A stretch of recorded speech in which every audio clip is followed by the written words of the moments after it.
This week's episode is sponsored by the Breakthrough to Excellence Network. This network will help you stop scaling your business in chaos and get you back to building your legacy by restoring your confidence, your systems, and your strategy that will honor your God-given talents. You can find more information at www.jasminehaley.com.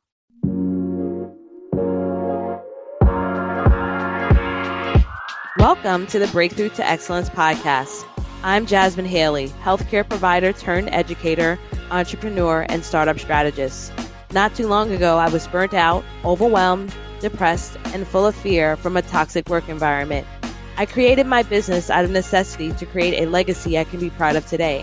It helps me transform the lives of women every single day to pursue their dreams and entrepreneurial goals. I created this podcast to share the empowering stories of entrepreneurial women, help you break through self-doubt to your greatness, and share business strategies to help you create a thriving and profitable business. If you are an emerging entrepreneur or business owner that wants to create the mindset needed to escape burnout, reclaim your personal power, and pursue your entrepreneurial dreams, this podcast is for you. Stay tuned and listen in.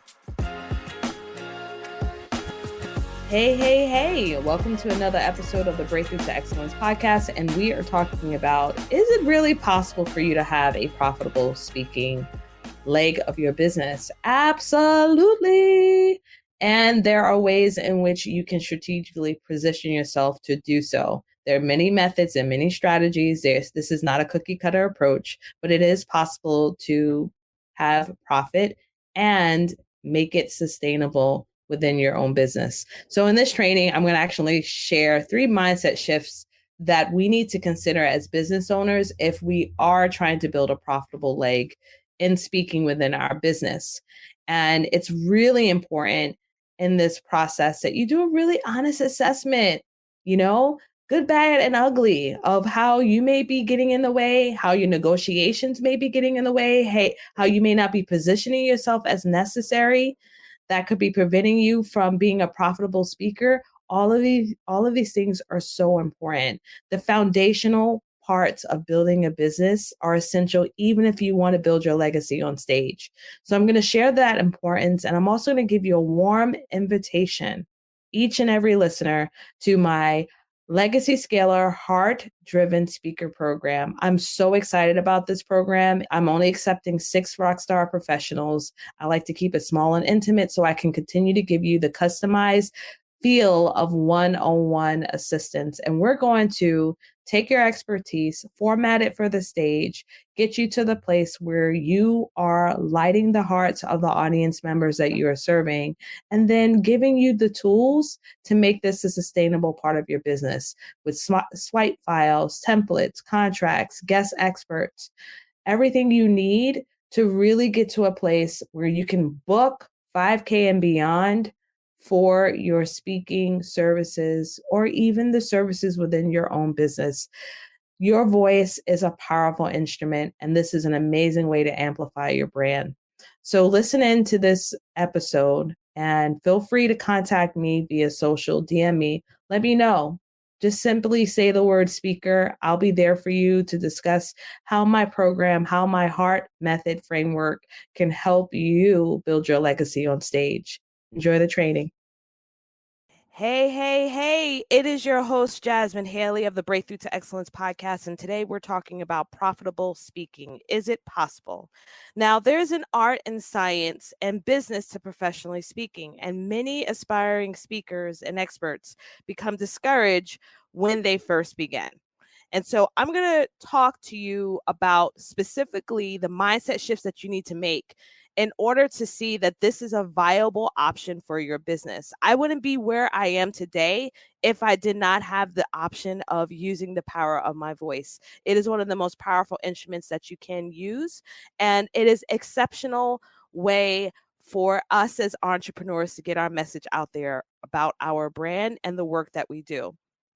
A lot of times when people are first starting their professional speaking business, or they're considering adding it to their current business model, they're intimidated by the negotiation process, the pitching of your expertise, or even spending time to nurture meaningful relationships with the people who are decision makers in your industry.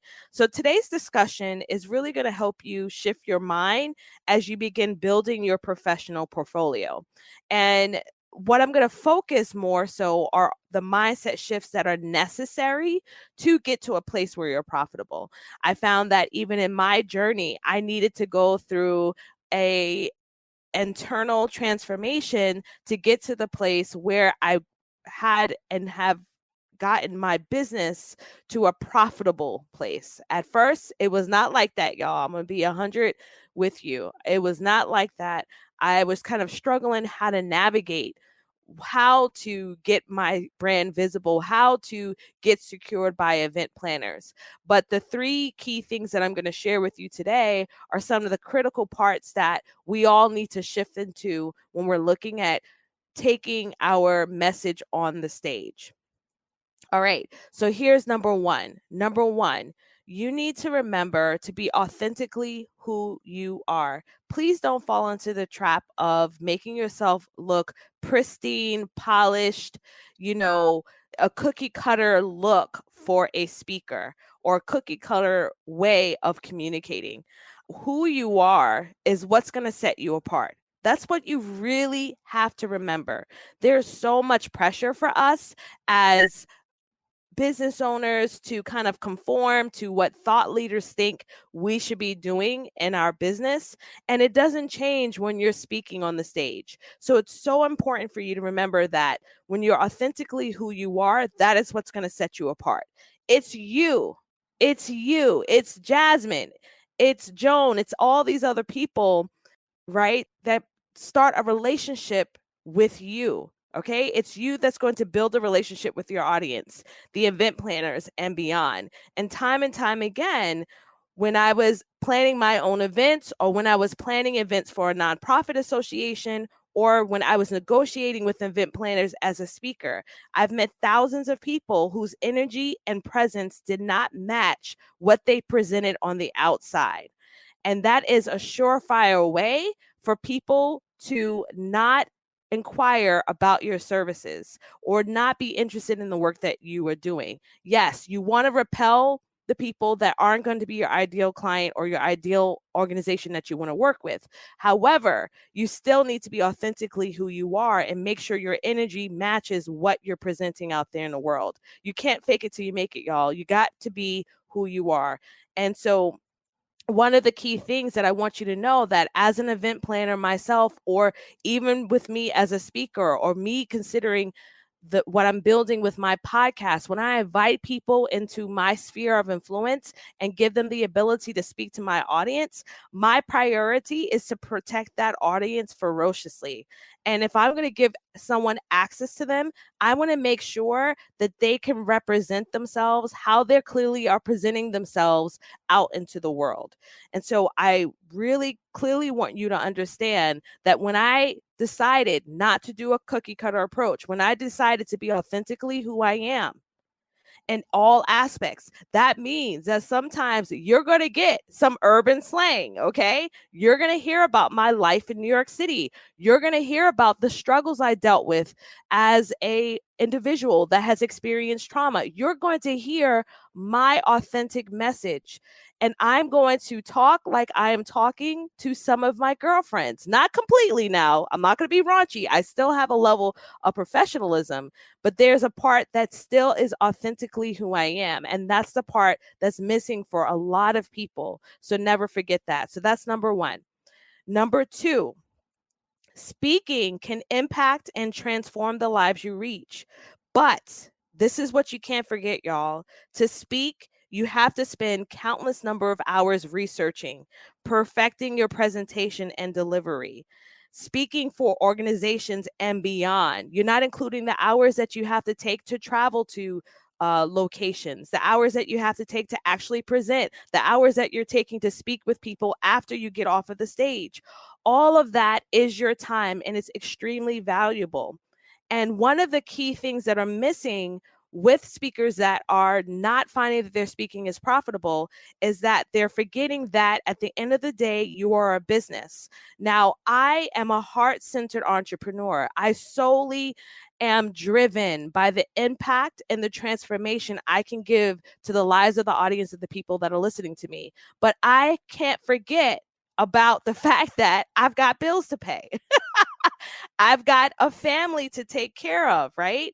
So explain to me, how can we be setting people free with our story, right? How can we be setting people free with our message, with our product, with our services that we're featuring, but then we're digging ourselves in a financial hole?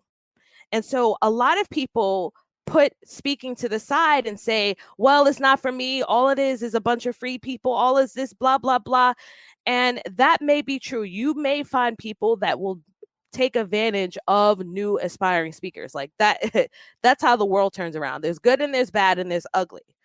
But we need to make sure that when we step out into this world of speaking and we truly want to get it to a place where it's profitable, we need to have an airtight sales process. We need to have bomb tools and systems, and we need to automate our process for negotiating and beyond. We can't just go into it willy-nilly. Every time when I started my professional speaking career, I went into negotiations willy-nilly. That's when I came out resentful and angry. Why? Because I guarantee you that I would get sidetracked from the end goal, and it would lead me to either pricing myself too low or agreeing to something that didn't protect my intellectual property. And so when you're first starting in this role of really taking your message on the stage and making it profitable, you have to be strategic at the same time. And remember, there's always going to be room for flexibility. There will be times where I may go against the grain of what I may have formulated for my sales process or how I'm going to negotiate with event planners. But guess what? It's my choice. I'm not backed into a corner because I was not prepared to handle discussing what my needs were as a speaker. And another key thing I want you to remember is we never want to become arrogant in the process, because some of us as seasoned speakers, whether you've been in the virtual stage or podcasting or things of that nature, we kind of get stuck into a rut of, okay, my speaking can impact and transform. This is the way I've been doing it for however long I've been doing it. Being legacy driven and heart centered will always protect you. It will allow you to pivot as necessary so that you are strategically continuously growing. Every single year, as you start your professional speaking business, you need to see that consistent growth. Okay, here's number 3. This is my last pointer that I want to share with you before I open up the floor for us to have a discussion. Number 3, you need to stay consistent in your messaging. Okay, I know it is annoying.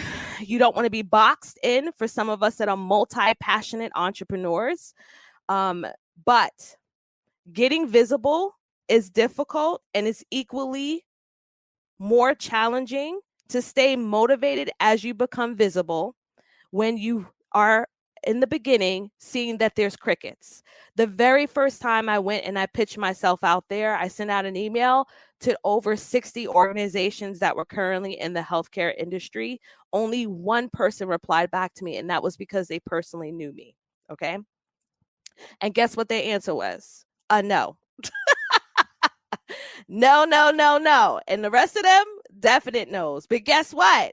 That same organization that said no to me called me back within, I would say, about 2 years. And many of those organizations that never responded to me, I've spoken for. So, what made me profitable was when I kept my focus truly on what my message was and tied it to something bigger other than standing up on stage for the accolades. Okay. I centered my story. I centered and linked into something meaningful and heart led. So it led people to say, bam, with this particular topic, we need to call Jasmine. I am still getting booked now as a speaker because my message has stayed consistent every single time. And When I'm not in rooms, my name is being spoken. So just yesterday, I booked a gig in Oregon.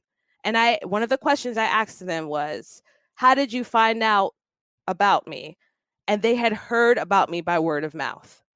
So when you look at even just my example, or even my clients, when I first started my business, I was speaking primarily in the healthcare industry.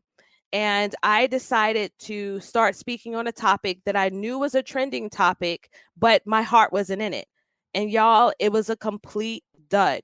Okay. It was not something that was consistent with everything that was in my life journey, in my professional journey. And so I had to go back to the drawing board and look at what my professional journey was. And my work was always working with persons living with HIV. So my first course was based on diversity, and I focused specifically on what I've learned with working with that vulnerable population. My next course was on substance use disorder. That was involved with my HIV expertise. And trauma, same exact thing. So as soon as someone said the word HIV, if they said substance use disorder, if they said trauma, I wanted to be the person's name that was said in that room. And so you have to get consistent on making sure that when you want to be known for something, that will lead to profitability. When people are looking for specific help on this X, Y, and Z problem, your name should be the name that's actually stated. And so once I grew that recognizable brand because of my consistency with my messaging, it was like clockwork when it came to people requesting for me to be able to speak. And then from there, I shared my story in my first keynote. And sharing my story in my first keynote led to more keynotes. And then now, as I'm speaking now, and specifically for the business industry, I'm taking my expertise with DISC and communication and boundaries and burnout, and have created impactful workshops for corporate organizations outside of the healthcare field. So again, when you're starting and looking at how is it that I can build my legacy on stage, the 3 pointers that I share with you are what's going to help you refine and get focused and do the mindset shift to stay focused on what is it that you represent so that it can truly be profitable. So I'm going to review very quickly again the 3 points that I shared with you in our discussion today. The first one is you have to be authentically who you are. Who you are is what sets you apart. And when your energy and your presence don't match what you present, it's a turnoff for event planners and also a turnoff for the audience members as well. The second is speaking can impact and transform the lives that you reach, but you cannot forget the amount of time that you're putting in and how valuable that is. So you need to make sure that you recognize that speaking is also a business. You've got to get your sales process together, your tools and systems, and everything else that helps you continue to nurture the relationship and build upon additional services outside of your speaking. And then finally, you need to stay consistent in your messaging. Staying consistent in your messaging is going to make it easier for people to state your name when you're out of the room. I can't tell you the amount of time that staying consistent has led to corporate sponsorships from people who said that they heard me speak on a podcast, right? And they've been following me. The people that are not commenting on your things, the people that are not liking your stuff and sharing your stuff, those are the decision makers that could be watching you right now to see whether or not they want to utilize your powerful instrument of your voice to share a message that's aligned with their company. So keep in mind that these small shifts can help you stay profitable in your business or start building a budding, profitable speaking leg in your business. All right, y'all, that concludes my presentation for today. I'm about to open the floor, and I just want to extend a warm personal invitation to my program, Legacy Scaler Heart Driven Speaker Program. It is my first speaker program that I'm putting together. I'm super excited. I've been helping speakers behind the scenes for several years, just adding in packages into their business consulting work that they've done with me. And I realized that this is what really makes my heart sing. It's what I've built my first business model solely on events. I've had my own events and I've done my own speaking. I have educated over 10,000 professionals at in-person events, and I absolutely love it. And I'm so thankful that God has given me the opportunity to be able to share my voice, my message, and my story, and to help others do the same. If you're interested, if you know you want to take your expertise onto the stage, then go ahead and click my profile. From there, you'll go to my Instagram account and you can click the link in my bio and you can find out information specifically about this Heart Driven Speaker Program. We're only accepting 6 rock star professionals because I believe in intimacy and I also love giving customized help to my clients. So I prefer to work in a one-on-one basis, but I know how impactful it could be as a speaker to work with others who are amazing at the work that they do. Thanks for tuning in to the show. Dive in deeper by visiting the show notes for this episode or listening to more episodes on jasminehaley.com. If you found value in the show, share with a friend or leave us a review. I'll see you next time.